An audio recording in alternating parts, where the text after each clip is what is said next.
नमस्कार शेतकरी मित्रांनो, मी अनिल डुबे आपले स्वागत करत आहे आमच्या तांत्रिक शेतीमध्ये. तर शेतकरी मित्रांनो, आज आपण बघताय ती मका शेती, मकाचा प्लॉट आहे. तर शेतकरी मित्रांनो, मकाची लागवड आपण कशा पद्धतीने केली पाहिजे त्याच्याबद्दल आपण थोडी माहिती पाहणार आहोत. तर हा मकाचा प्लॉट जवळपास 40 गुंठ्यामध्ये आहे. हा विक्रम डुबे यांचा प्लॉट आहे. ह्या प्लॉटचे जर आपण विचार केला तर मका कोणती व्हरायटी कोणत्या सीझन लावली गेली पाहिजे. तर मित्रांनो, आता तर जानेवारीची 5 ते 6 तारीख आहे. तर ह्या सीझनला आपण शक्यतो मका करतो गायींच्या चाऱ्यासाठी करतो. तर चाऱ्यासाठी किंवा दाण्यांसाठी, मोरगासाठी या स्पेशल व्हरायटी असतात. शेतकरी प्रामुख्याने ह्या काळामध्ये CP 858, गोदरेजची किंवा ॲडव्हान्टेज 757 या अशा प्रकारे व्हरायटीची लागवड करत आहेत. तर ही मका व्हरायटी आपण बघू शकतो 858 ही ऑलराऊंडर व्हरायटी.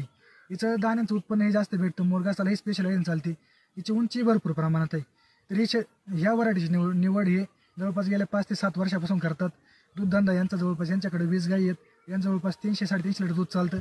पण ह्या व्हरायटीत का दूध दुसऱ्या कोणत्याही व्हरायटीत बघायला मिळत नाही.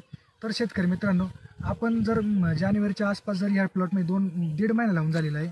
तर आपली नोव्हेंबर 15 पासून पुढची लागवड जर जानेवारीपर्यंत लागवड जर करत असाल तर CP 858 ही लागवड आपण व्हरायटीची निवडू शकता. हे एकदम उत्तम क्वालिटी मका येते. आपण बघू शकतो वावराचं कस एकदम 20% आहे.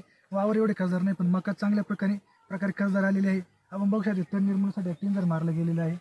तरी पण आपण जर दूधधंद्यासाठी जर व्हरायटी निवडत असाल तर आपण दाण्याची व्हरायटी निवडली तर ॲडव्हान्टा 781 ही व्हरायटी निवडावी. व चारण्यासाठी रेग्युलर किंवा दाण्यांसाठी जर पाहिजे असेल, मुरगासाठी पाहिजे असेल तर CP 858 ही उत्तम व्हरायटी आपल्यासाठी ठरू शकते.